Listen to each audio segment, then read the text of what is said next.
Hello everyone, আমার নতুন আরও একটা ভিডিওতে তোমাদের অনেক অনেক ওয়েলকাম। তোমরা তো অনেকেই পাকা আমের আমসত্ত্ব খেয়েছো, তবে আজকে তোমাদের সাথে শেয়ার করব কাঁচা আমের আমসত্ত্ব। আমাদের বাড়িতে কিন্তু বেশ অনেকগুলো আম গাছ আছে, আর আগে ছোটবেলায় গাছ থেকে আম পড়লেই আম কুড়োতাম। সেই অভ্যাসটা এখনো যায়নি। এবার ঝড়েও কিন্তু গাছ থেকে প্রচুর আম পড়েছিল, আর কয়েকটা আম গাছ থেকে পেড়েছিলাম। তবে এই কাঁচা আমগুলো রেখে দিলে বেশি দিন হয় শুকিয়ে যাবে, নয় নষ্ট হয়ে যাবে।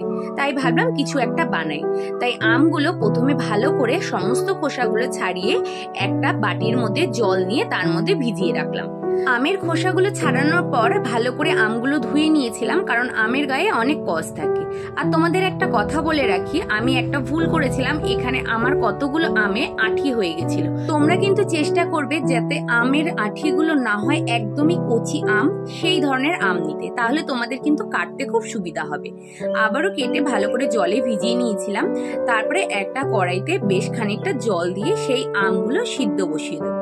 এবার আমের মধ্যে দিয়ে দেবো সামান্য পরিমাণে লবণ। আর এগুলো যেহেতু সবই কাঁচা আম, তাই কিন্তু আমটা সিদ্ধ হতে খুব একটা সময় লাগে না, কিছুক্ষণের মধ্যেই কিন্তু আমটা সুন্দরভাবে সিদ্ধ হয়ে যাবে। আর আমটা সিদ্ধ হয়ে গেলে একটা ম্যাশারের সাহায্যে তোমরা ওই কড়াইয়ের মধ্যেই ম্যাশারটা দিয়ে ভালো করে আমগুলো পেস্ট করে নেবে।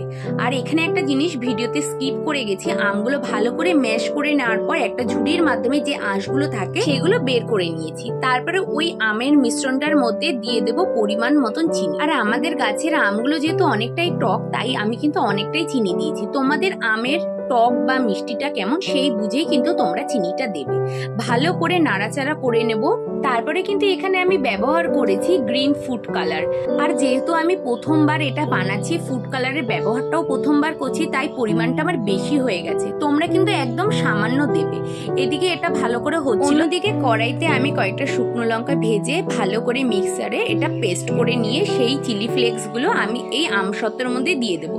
ভালো করে এটা ফুটলেই কিন্তু এটা রেডি হয়ে যাবে। এই আমসত্ত্বটা কিন্তু একদমই স্বাদ হবে টক ঝাল মিষ্টি। এছাড়াও আমি আরেকটা বানিয়েছিলাম, যেটা হলো মিষ্টি কাঁচা আমের আমসত্ত্ব, যেটার মধ্যে সমস্তটাই সেম ছিল, শুধু চিলি ফ্লেক্স গুলো দিই। আর এটার কালারটা দেখো ঠিকঠাক মতন দেওয়াতে কিন্তু কালারটা বেশ সুন্দর এসছে। এবার কিন্তু দুটো থালা নিয়েছি, তার মধ্যে আমি কিন্তু থালা দুটোতে তেল মাখিয়ে নিলাম অল্প করে।